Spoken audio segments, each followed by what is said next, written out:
Mr. Blevins. Here. Excellent.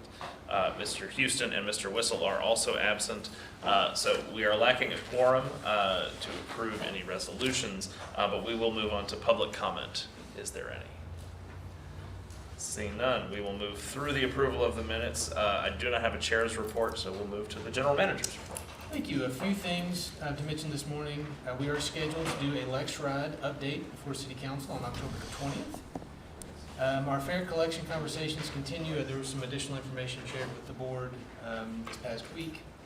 There is grant opportunities that are open that close in mid-September, and as part of those grant applications, we do anticipate to ask for some money to replace our fare boxes. Again, we don't have to have the decision of which way we're going to go just yet, but to try to get some federal support to make that a little easier to do. Lastly, we've been working on our back to school and getting UK service back up and running. That's going well so far. And also, we recently announced our winners for the artist competition on the Versailles Road Corridor in collaboration with Councilmember Jennifer Reynolds. Those winning artists are Lindsay Kaiser, Katrina Ratterman, Jennifer Hart, and Skyla Oaks.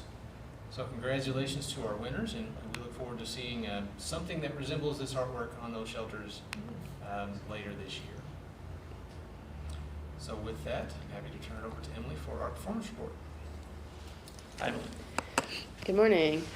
I apologize if you're unable to understand me. Please ask me to clarify. I'm a little froggy this morning. So we're going to review the performance report for July. And as a reminder, we are back to the first month of the fiscal year. And we'll start with the mission. We serve people in our community with mobility solutions. In July, we participated in 4th of July parade. We provided Sunday level service and extended that through midnight so that folks could enjoy the Independence Day activities. Our staff conducted internal and external outreach and education in preparation for our August service improvements. And just a big shout out to Julie Moon and Whitney Wigglesworth for putting that together and talking to folks. As Fred mentioned, we closed our art shelter contest and awarded winners. We had 60 submissions, which was really great. We were really proud of that. And we had near 88% on-time performance for wheels and 92% for fixed route. And there you can see some additional preparation for back to school with some fresh UK wraps. Looking at ridership for July, we are still below the 4-year rolling average, but we were really similar to last July, just above. And you can see that here. And we already know that we're going to see a large jump in August. There was a note in your packet that said it looks like the Saturday ridership is incredibly low. That's because the 4th of July fell on a Saturday this year, so that holiday ridership moves into the holiday category and sort of doesn't, and it doesn't reflect as much when we're looking at a weekday that the holiday falls on. But when it falls on a Saturday or a Sunday, you see a much bigger jump. For on-time performance, we were at 92.1%. We did maintain, we're still maintaining the trend that you all see hovering there. We already know we are going to see a dip, as we've seen in August normally with the start of FCPS and UK and the increases in traffic and the traffic patterns changing, and working on some responsiveness for those things. We were a little bit above where we were in the previous year and a little bit above the 4-year average. So we're hoping that some of the improvements that we've been working on are going to weather that a little bit better than it has in the past. For the month of July, we had 5 preventable accidents and no workers' comp claims. And then maintenance completed 63 of 63 preventive maintenance inspections, or a total of 10 road calls. And then last month there was a question about sort of what are typical miles between road calls. So depending on the age of the fleet, that's going to be somewhere between 7,000 and 10,000. As the age of the fleet increases, the miles between road calls goes down. So as we've been doing fleet replacement and making sure that we're replacing these older vehicles, our numbers go up. And the maintenance team does a really, really good job of getting those preventive maintenance inspections done and all of that. So that does help us weather those road calls a little better as well. Are there any questions for July? Just about the preventable accidents. Mhm. It's a higher number than we normally see. It is a higher number than we normally see. So there were no major accidents.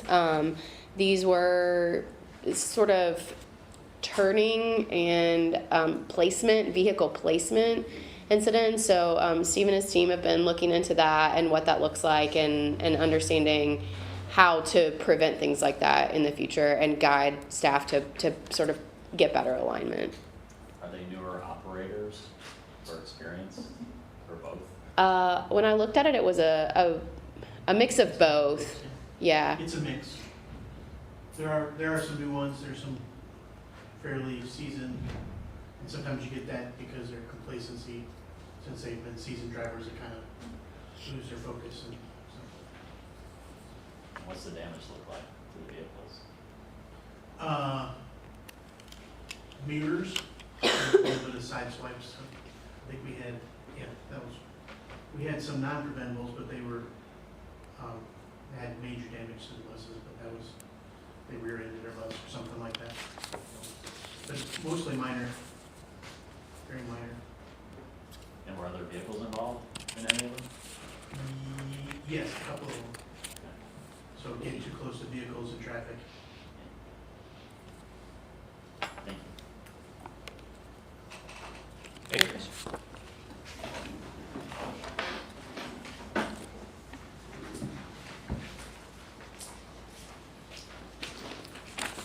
Morning, Randall. Good morning, good morning. All right, so on the paratransit side, I may sound like a little bit of a broken record to Emily here. As far as the July ridership, July reached just short of 16,000 riders for the month of July.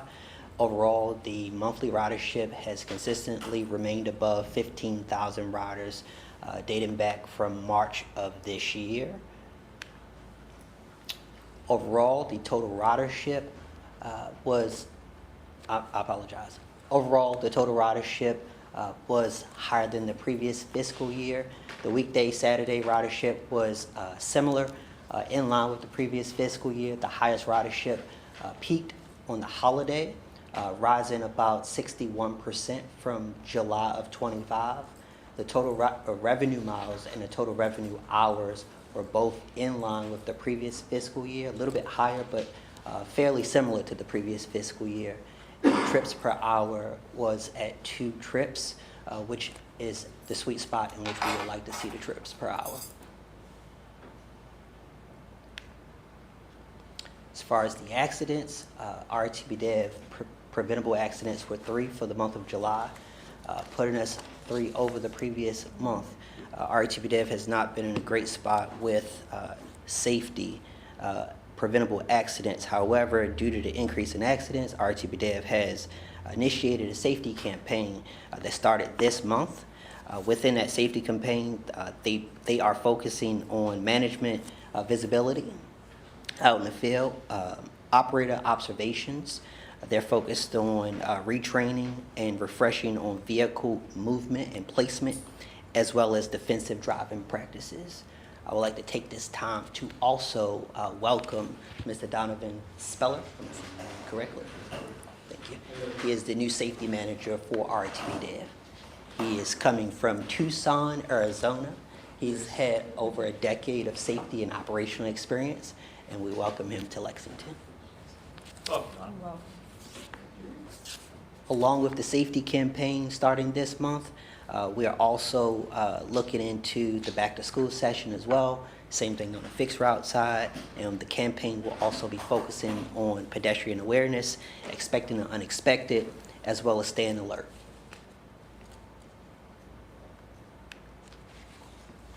As far as the on-time performance, Emily mentioned nearly 88%.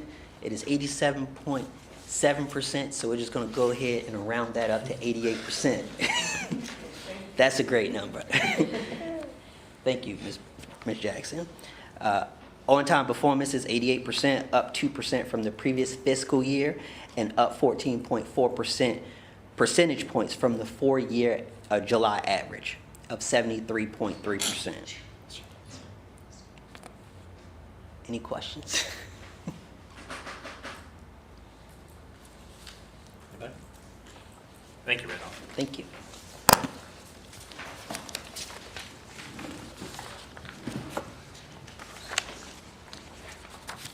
Good morning. Good morning.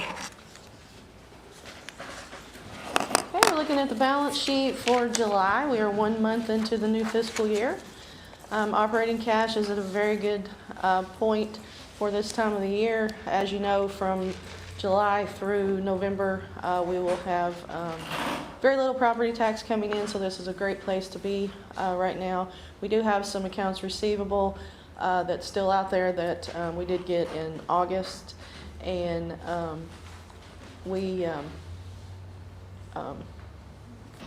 we should be getting that the rest of that soon. So there's no need to worry about that at this time.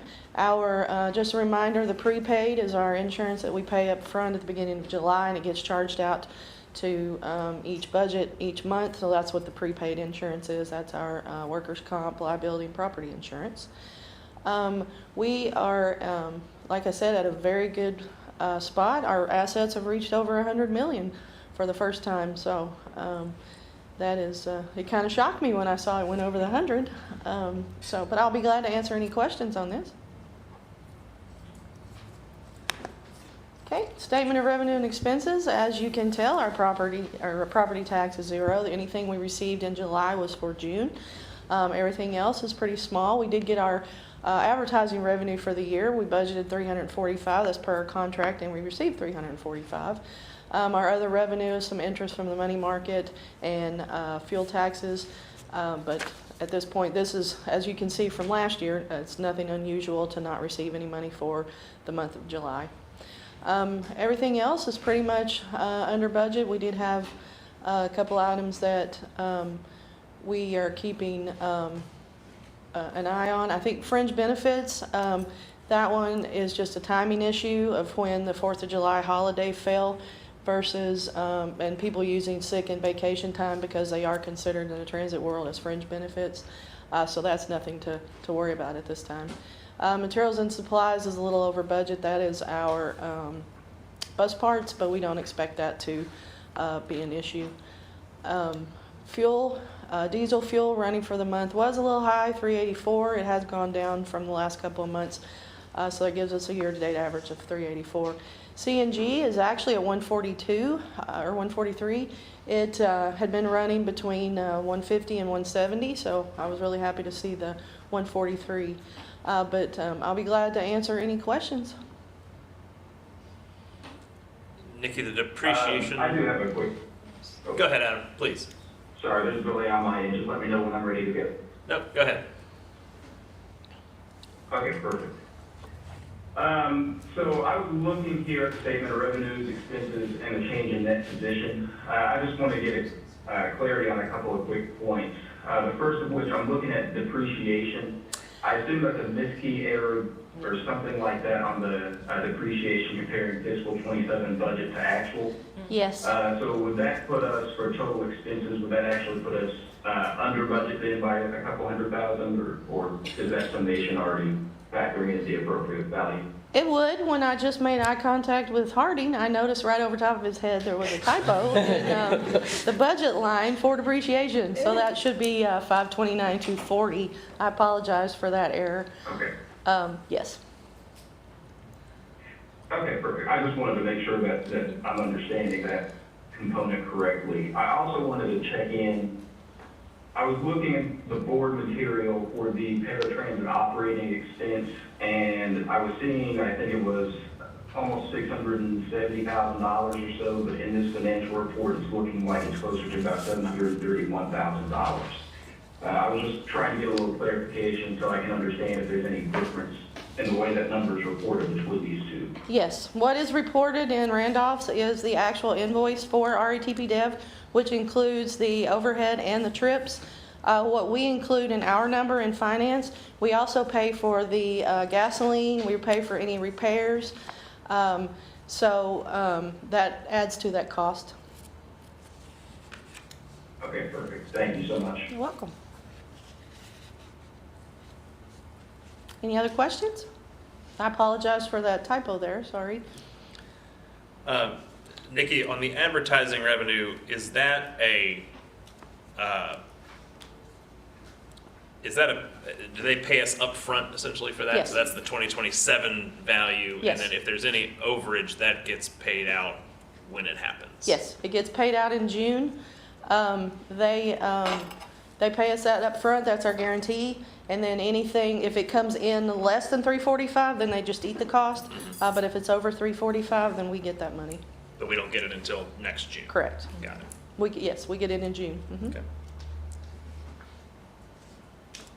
And then, I'd never really paid much attention to the depreciation line item until today. Help me understand, is, just because it's a big number, what are we depreciating? This would be the buildings, the buses, because we have anything that is less than 12 years old for the buses would still be depreciating. The facility is depreciating for like 40 years. It's not an actual cash number, so we don't actually budget it. But yeah, it's just every asset that we own. The FTA gives us a useful life, like a bus is 12 years or 500,000 miles, so it depreciates over that 12-year period. Makes sense. Okay. Anything else? Thank you. Thank you. All right, before we move on to the resolutions, I want to circle back because now we have a quorum to the approval of the June 2026 minutes. Has everybody had a chance to review those, and are there any edits? If there are none, I'd wager them, I'd accept a movement to approve those. Motion to approve those. I make a Or we motion can to sit on approve. those. Thank you, Wesley. Is there a second? A second. Thank you, lady. All in favor? Aye? Aye. Okay, then we'll move to Resolution 2026-19, Microtransit Fare Policy. All right, so the resolution that is before you will establish our microtransit fare at $3. And that fare level came from the microtransit feasibility study. That is where the consultants felt that was the right balance of managing demand, capturing costs, and set the program up for success. Within that, there is free transfers, both on and off the fixed route system. And we got much more planned for microtransit coming up probably in the next 2 weeks or so. But this is really our first step of launching our pilot project. Did the consultants target a particular ridership number that they think that $3 will get us to, and like how much elasticity do we feel like there is in that number? We want the right amount of demand. It's like a Goldilocks zone. If there's too much demand, then the system can't support it. If there's not enough demand, then why are we doing it? And that's what they felt that $3 would get us to the zone that we want to be. The board absolutely has the ability to change that fare if we see data come back once the pilot starts that we need to manage demand in a different way. We can always lower the fare to stimulate demand or raise the fare to depress the demand. So the board does have that ability as the pilot is moving to make that change. And just as a reminder to myself and others, we are managing this microtransit pilot internally, or are we partnered with? We are partnered with VIA, so Okay. we'll be managing the program itself. It will be delivered by and through VIA's technology. Okay. And the vehicles are? They are owned by us. They're ours, okay.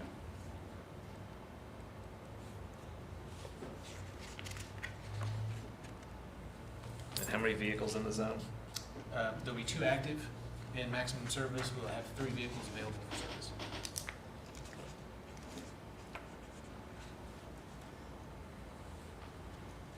Okay. Does anybody else have any questions?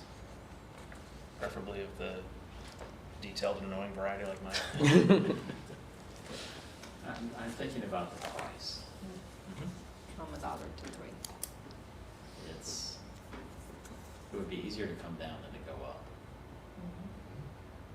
So I'm just thinking, should we start at $5 and then maybe people use a $5 bill instead of 3 ones?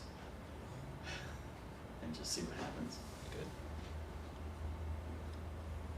Were you thinking the other way? Right now, we have $1, right? Dollar Dollar and for fixed the- route, and fixed route would not change. This is Yeah. only for the microtransit. This is point to point. It cost Mhm. us almost $60 a Yeah. ride.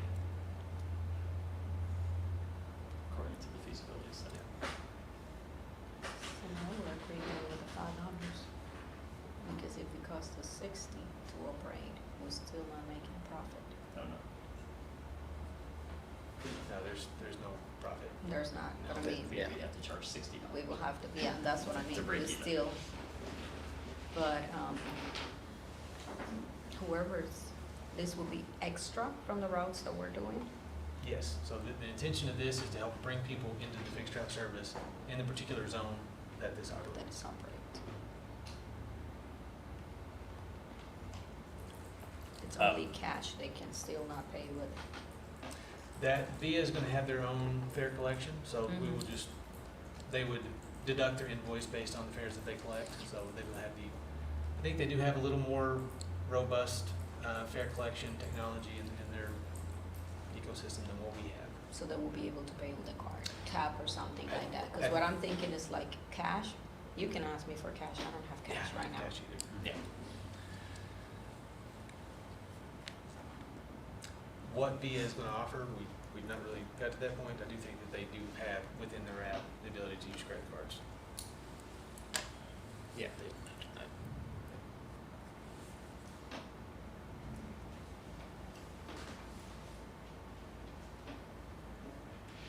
One of the things I'm the most concerned about are people under the age of 16 using the service. Yep. And so $5 might make them think more, because it'd be a $10 round trip, or would it be $10 round trip? $10 round trip. And we have seen some evidence of folks under 18 using microtransit in that way. I think one of the case studies that we got back from the consultants had that specifically in it. George, I'm not saying it's not a concern. I'm curious as to why you're concerned about it. Because I read the newspaper. Okay. Fair.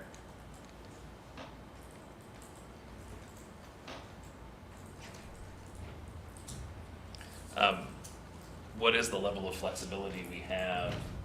Can we change the fare at any time? I recognize that the part of doing this pilot is to understand the efficacy of the service altogether. I think that data probably becomes less useful if we are constantly changing the Yep. fee. So I don't want to make too many changes. I guess if we're the ones making the change, we can't make it more regularly than monthly unless we want to call a special meeting to change the fare. And you'd want to give time to communicate and change systems over, so, and Yeah. it's only a year. Yeah. So there's not gonna be too many opportunities Right. logistically to make a change. Right.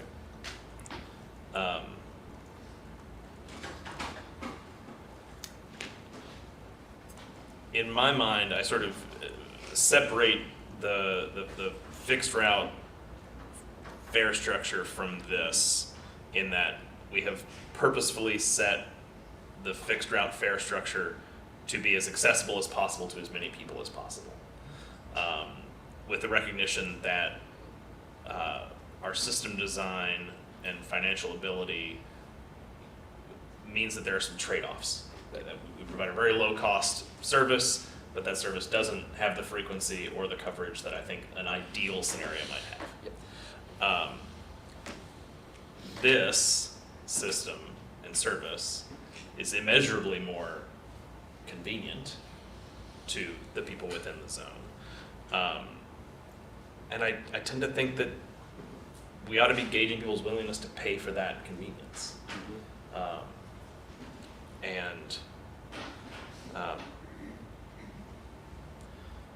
Does that mean 5? Does that mean 6? Does that mean 9? We'll meet people's ability or willingness to pay at some point. And I tend to think of microtransit as what's the word I'm looking for? A premium service. Yes. Yes. And that's why I think of it differently than fixed route. So I'd be fine with $5. I think it's a nice round number. You know, to your point about $5 bills, if anybody's still carrying them. I have two. You are.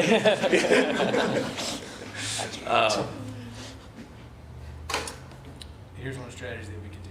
We can table this for now, because this does not have to pass this month. We can ask our partners at VIA if they've seen 3 to 5, I mean, what impact they might think that they would have, because they were not the ones who did the feasibility study. So this is a different set of eyes. Mhm. We can bring that back to the board for next month and see. We can also share this with our partners that we are considering a $5 fare versus a $3 fare to make sure that they are aware that this is a possibility. Bring that information back to the board in our September meeting. And I think it would also be useful, I agree with that as a general approach. VIA runs these systems all over the country, and I think maybe even internationally. I'd be curious what comparative system and service fees look like, fares look like. How much is a short route Uber ride? How much does that cost? That's what I was just trying to think. I mean, like I It depends took on more recently, they were like $8 or $9 that were, I think, in a comparable-ish Yeah. distance. Granted, that's not like surge time, you know, like, but, which is why, to me, it's like 5 seems like the max. And Uber would be probably more convenient because Yeah. there's more drivers supposedly. Granted, there's tip too, but like I think Yeah. I would go over 5 for that reason, but And Uber, it depends also on the time. yeah, Yeah, Like there's the big time where it's yeah. crazy. yeah. Well, I was gonna ask that question too. Can we have surge pricing or have time of day pricing different? Mhm. that, I have seen that in different transit models. Even for fixed route, you see I some. mean, yeah, DC Metro's like that. Is it- Not the buses, but the Metro. So rush hour pricing. Well, that's even in Florida with the tolls. Yep. The other thing I was thinking, I don't know how you do this, but is there any way if a person, you know the person is gonna transfer to a fixed route bus, that you can just charge them $1? Mm. But everybody would say they were doing it. Yeah. Mm-hmm. So you'd have to do it after the fact somehow. And I think the roadblock would be the technology we have in Yeah. our buses. It's not speaking to theirs. Yeah, if our technology was more up to date, that could probably happen. So how does it work when they get on a fixed route and then transfer to this? Are they just charged the difference from the side? Yeah. I think VIA's gonna have to put something on the back end Yeah. to allow that to Yeah. happen. So we would collect $1 and they would collect 2 or 4 or whatever. How do they obtain the transfer? Yeah. We'll probably actually have tickets in the microtransit vehicles. So what about if they're going from fixed route to micro? It's gonna have to go through the micro app, through to the VIA app. So how do they How will they know that they've gotten off of? Give a transfer ticket. Call the ride, get the ticket, and the VIA operator's gonna have to settle it on board the microtransit vehicle. This is a practice that they have in other Yeah. locations. At this point in what we've been talking to them, they are moving in their sort of operational experts to talk about our Gotcha. potential, our exact case use, not potential. So them understanding they understand better, I think, now what technology we have available. And so they're adding back in sort of their best practice from agencies that have a similar fare collection system that we do. And so, we all feel confident that they are the experts in this, and so we're relying together to make the best path forward for customers to make it the least cumbersome possible. Yeah. I believe they can do it. I'm just curious as how the actual functions. Because maybe you could give people a break if they're coming off the fixed route and they're going to micro, and they just use the transfer. And not charge them more money. Because they're using the system the way that we want them to use it, right? Yeah, it would be. Yeah. Not as an Uber. But doing it the other way around, I don't know how you logistically can do it. But, I mean, be the difference of a $10 round trip and a $6 round trip.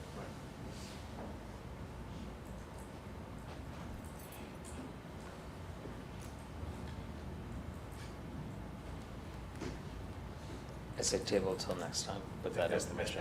Yep, I do. I appreciate everybody's thoughtful questions. It's helpful.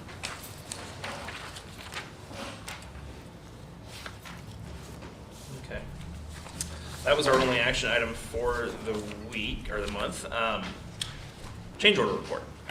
There is one change order in your packet that was for Crow, who is our auditing firm. And there are new FTA requirements of audits this go around, and that change would increase our hours to 50 to 65. So the cost increase to that is $12,000. That does not require board action, but that is to make sure that we are in alignment with the new FTA audit requirements. What changed? Just curious.